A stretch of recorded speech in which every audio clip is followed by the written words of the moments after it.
Bonne Foi, Chapter 17. Darkness had fallen by the time I reached Forks, for which I was grateful. Very few people were out and about, and it allowed my car to pass through the streets unnoticed.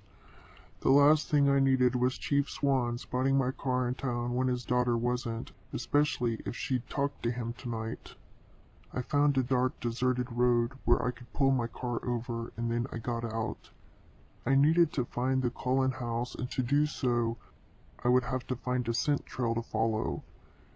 That shouldn't be too difficult in such a small town, but I never had been the best tracker. I wandered around the perimeter of the town, clinging to the cover of wooded areas. I knew they didn't live in town, as the images in Carlisle's head showed deep tree cover, and I was looking for a trail leading out of town. It was probably smarter to stay outside of the town limits. Being secluded would sharply decrease the risk of exposure, and it would certainly make it easier to sense unexpected visitors. Given their hunting preferences, the location in the wilderness was probably convenient as well. Perhaps I should consider changing my place of residence if I was going to be living the same lifestyle. I didn't hold out any hope that I would be miraculously cured of Bella's presence in my head to allow me to hunt humans again. She was there, even now, nagging at the back of my mind. About halfway through my circuit, I caught the scent of vampires. The trail went straight through the trees, which suited me perfectly. I followed it carefully, not wanting to lose it in my haste. It wasn't Carlisle's scent. One of the others, then. It wasn't long before the trees began to thin, and a house came into view. I approached carefully, making enough noise to alert the few that were home. Surprising vampire was only a good idea if one was looking for a fight. I was a few feet away when the short, black-haired one called Alice appeared on the front porch. "Hello, Edward," she greeted me with a smile, as if we were old friends. "I see you found the trail I left you. I've been expecting you." "Expecting me?" I wasted no time in searching her mind. There were things there that didn't make sense. Scenes of things that had never happened. She gave a light-hearted laugh. "Yes, I happened to see the future. As soon as you made the decision to pay us a visit, I saw you arriving. I'm Alice, by the way." "Nice to meet you," I said dryly. She laughed again. "Come inside, Edward," she said, beckoning me forward with a wave of her tiny hand. "It's only my husband Jasper and I here. Carlisle is working at the hospital tonight, and I sent the others away. They wouldn't have been any help at all. I tried to make Jasper go too, but he's rather protective." She said all of this as I followed her up the short steps and into the house. The space was entirely open, lined with large glass windows painted in light colors. It was as if they'd hired an interior decorator for the place. In the corner next to the crackling fireplace sat the scarred, blonde vampire evidently named Jasper. He was tense and wary, scrutinizing me. He was clearly the military chief of the clan. The large, burly one might be the blind warrior, but Jasper was every bit the strategist. "Edward, this is Jasper. Jasper, Edward. I should warn you, Edward, that there isn't much you can hide from us. I can see what you're going to do, and Jasper can read your emotions." "Interesting. And you can't hide a damn thing from me either," I thought to myself. "What are you feeling so smug about?" Jasper asked, raising an eyebrow at me. "Jasper," Alice chided, "don't scare him off." "He's hiding something," Jasper returned, narrowing his eyes at me. Inexplicably, I felt the overwhelming urge to divulge my secrets to them, and the emotion was certainly not organic. I knew exactly where it was coming from. Nevertheless, I was helpless to fight it. "I can read minds," I said, almost unwillingly. I glared accusingly at Jasper's satisfied expression. "You did that, didn't you? So you can manipulate emotions as well as read them." Jasper's response was an unrepentant shrug. Alice sighed heavily and unnecessarily. Sit down, won't you, Edward? It seems we have a great deal to discuss. I sat on the perfect white sofa, and Alice perched on the arm of the chair Jasper sat in. So, Alice said pointedly, why don't we start with why you came, Edward? I shifted on the sofa, more for something to do than any discomfort. I wanted to know why you do it. Why do you abstain from drinking human blood? Why do you live in the human world? Alice frowned. Those are good questions, but you'll find we all have different answers. You might relate most to Jasper's story. Jasper looked up at her before beginning to speak. I'm sure you've heard stories about the vampire wars in the South, vampires creating armies of newborns and training them to fight one another. I was changed as a part of those wars during the Civil War. I was a soldier, and I was one of the vampires chosen to keep order and to train the newborns. I quickly grew jaded with that lifestyle. I saw so many human lives ended prematurely for a meaningless cause. There was no end in sight. My gift made life difficult for me. Every time I killed, I felt the fear of my victims. Surrounded by newborns, I felt their constant rage and desperation. Eventually, I escaped from my creator and went searching for some sort of peace. That was when I met Alice. She showed me another way to live that I'd never considered before. I understood Jasper's problem. Seeing myself in my prey's eyes had been disturbing, and I had adapted, learning to take my prey from behind, giving them little time to comprehend their fate before they were gone.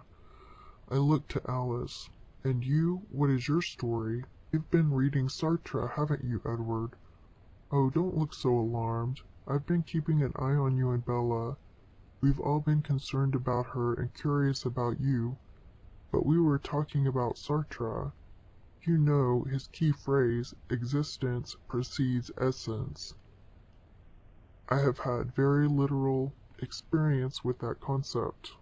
I woke without any memory of my human life, you see. To this day I remember nothing. I only know what I have found out since. It was a great deal of work, even to learn my own name. I only had my visions to guide me, but they showed me my future. Meeting Jasper, joining Carlyle.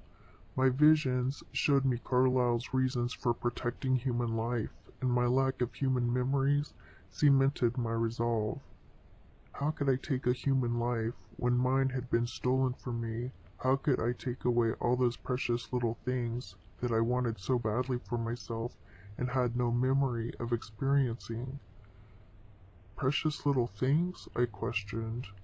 Alice smiled patiently. Eating, sleeping, sweating, celebrating birthdays, having families. All those things humans can do that we can't. Things that Bella Swan does. Bella, her name brought about an undeniable ache, but I couldn't avoid the sight of her in Alice's head. She was remembering Bella in high school, picking at her food in the cafeteria, stumbling around in gym class on crutches after her accident. I winced, but she was right. Bella's humanness was precious. She was precious when she talked in her sleep, when she smiled in enjoyment at the taste of something, when her hair was damp and sweat after a strong climax. You miss her, Jasper remarked with a smirk. I wanted to smack the smug look off of his face. He just laughed. It's better if you don't fight what you're feeling. Bella has nothing to do with this, I growled. Of course she does. Alice laughed in that irritatingly carefree way of hers. You told Carlyle she was the reason you stopped hunting humans. She is your reason for abstaining. Maybe she's your raison d'etre as well. That's ridiculous. I've only known her for a month. Just because Bella had turned my world upside down didn't mean she had to stay in it. Jasper shrugged and said, I'd only known Alice for a day when I knew she was my mate. We're vampires, Edward. When change comes for us, it's complete and instantaneous. You can't go back to the way things were, not ever. Just think about it, Edward, Alice chimed in. You might find that things are much simpler than they seem. For now, why don't you just stay with us a few days, see how we live for yourself? I narrowed my eyes at the petite vampire, sensing by her scattered and random thoughts that she was deliberately avoiding thinking about one thing in particular. She was hiding something, and I didn't like it. Okay, I agreed. I didn't particularly care to return to all the places that were now saturated with Bella, and Alice was giving me more motivation to stay in this new enigma. Excellent, Alice enthused. The others will be back in an hour and 26 minutes. I blinked. Your gift is very precise, I commented. Not always, she replied, but things tend to get more predictable when Emmett is involved, certainly. How exactly did you all come to be together, I wondered. I had heard Alice and Jasper's extension of the tale, but I didn't understand how the coven had begun in the first place. I somehow felt the answers to those questions would lead me to my own answers. Alice and Jasper continued telling their story, from when they met to joining Carlisle's family.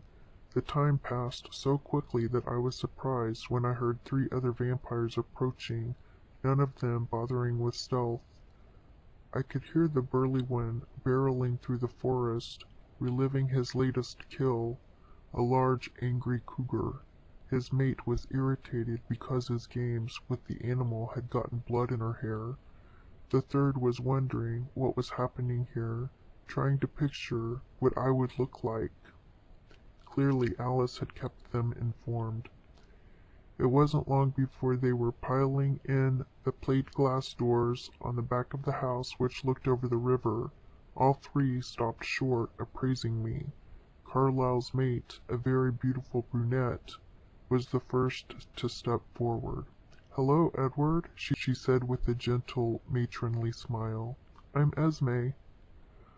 I felt compelled to stand for this woman, obeying the long-buried instincts of the gentleman my human mother had bred me to be.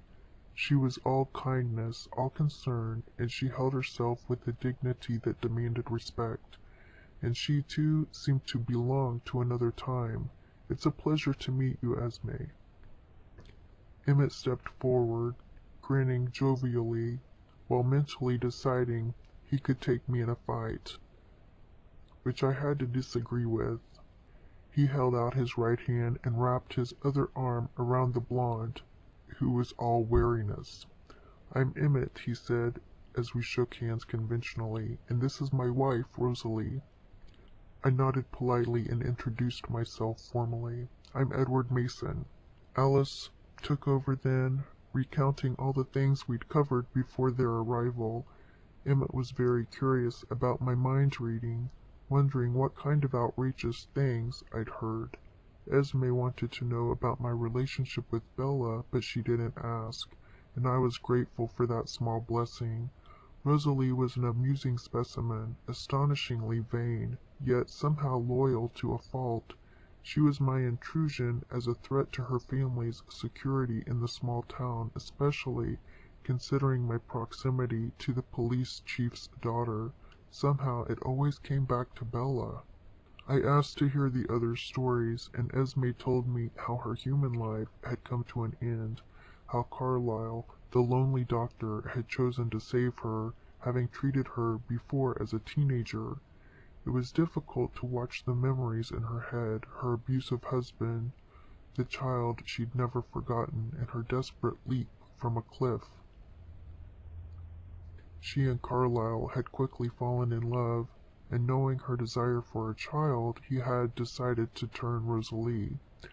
"I was brutally raped and beaten," Rosalie told me coldly and bluntly, staring me down like I was going to do the same. "They left me for dead, and Carlisle found me and changed me. I saw in her head, what she didn't say out loud, how she had hunted down and killed each of her attacks without tasting a drop of their blood. She was formidable, this Rosalie, and unfortunately I already seemed to be on her bad side. I was hunting a few years later when I found Emmett," she went on. He flashed a grin as he took up the story. "I had a bad run-in with a bear. She found me and brought me to Carlisle to be changed. I woke with this angel standing over me and never looked back." Well, angel was not the word I would use to describe the glaring vampire. "And you've all kept with Carlisle's diet all these years?" I couldn't fathom how they could do it, how as newborn vampires they had resisted at all. "There have been a few mistakes over the years, but generally yes," Emmett said with a shrug. "Rose and Carlyle are the only ones who have never slipped." Emmett had no shame about his mistakes, but I sensed that the others all did. Again, I couldn't understand why. They were vampires. It was our nature to long for human blood.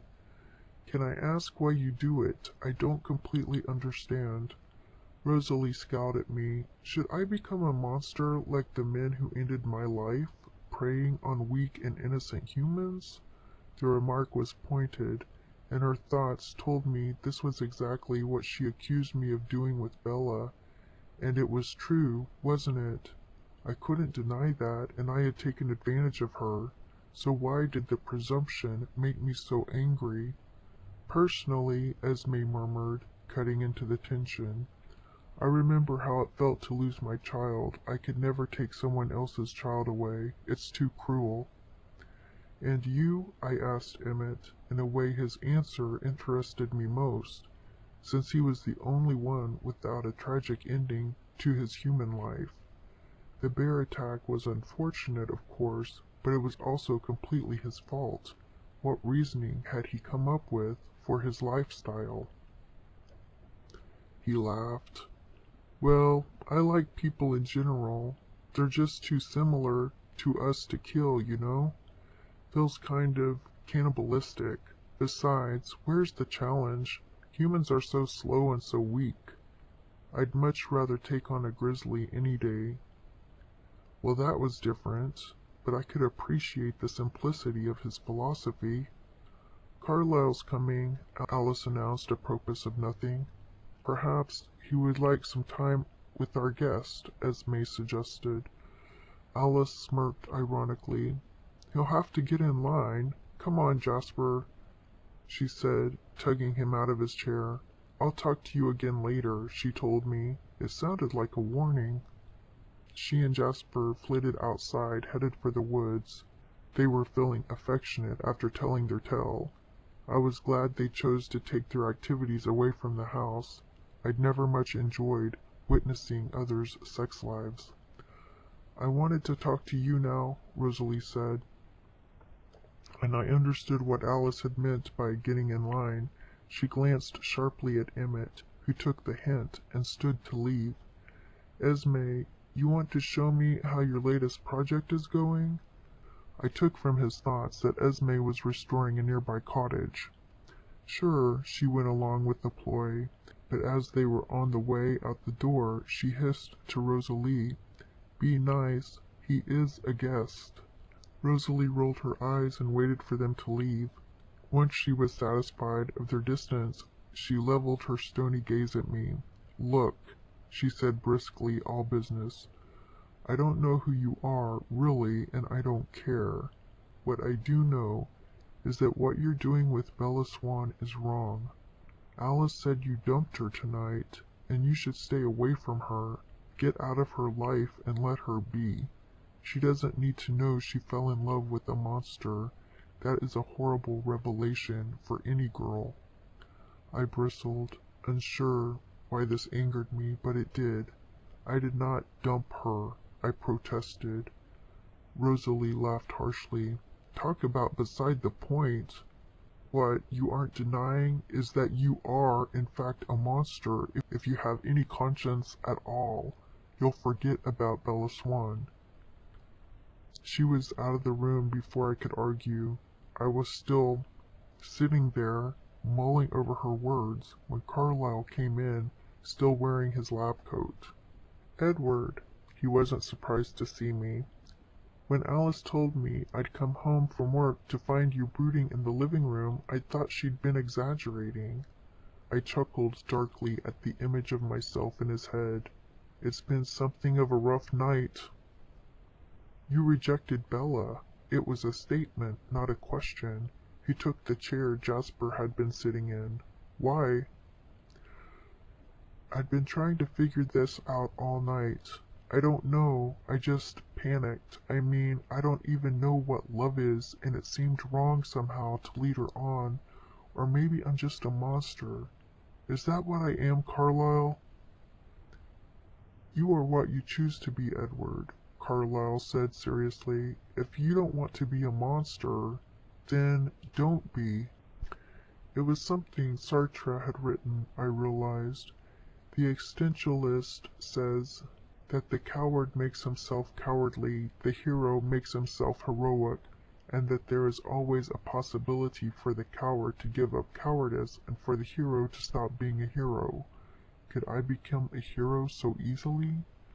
Edward, may I be quite frank? Carlyle asked, sensing my weakness. I nodded. I think you're here because you're suffering a guilty conscience. Your appreciation for Bella's humanity has made you feel sorrow for the lives you've taken, whether you consciously know it or not. Now you feel badly for causing her pain. If you want to atone for your past, Edward, the only way is to change for the future. The only redemption is in the choice to be different. I saw what he was implying. I can make the choice never to drink human blood again.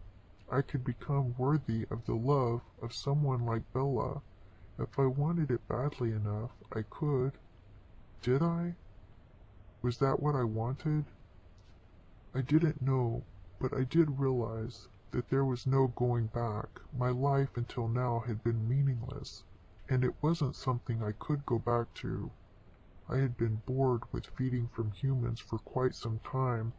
The novelty of hunting animals would likely wear off just as, if not more, quickly, but if I was to be bored either way, wouldn't it be better to end the lives of non-sentient beings, creatures who didn't think and feel such complex things? Yes, I could make that decision, but what about Bella? I had been wrong in taking her for granted and ignoring her growing emotional attachment. But what was the best thing to do for her now? Was Rosalie right? Was it better to let her move on, to heal, to forget?